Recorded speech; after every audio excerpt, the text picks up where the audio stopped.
ព្រោះខ្លាចទឹកភ្នែកខ្ញុំទុកមិនជាប់បែងដងខ្ញុំលោតញាប់ឲ្យតែព្រៀងខ្លាំងខ្ញុំនឹកគេណាំកាលណាមេព្រៀងខ្លាំងខ្ញុំតែងតែនឹករឿងរ៉ាវចាំងនឹកវេលាខ្លាំងចង់ឲ្យពេលនោះកើតឡើងពេលនេះ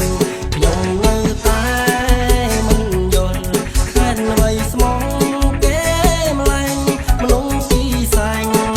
ខ្ញុំនឹកស្ទើរគ្រប់នាទីពេលនឹកគេម្ដងដៃជើងប៉ុនមិនចង់កាន់អីតែខ្ញុំកាត់ថៃហេតុអីនឹកគេយ៉ាងនេះ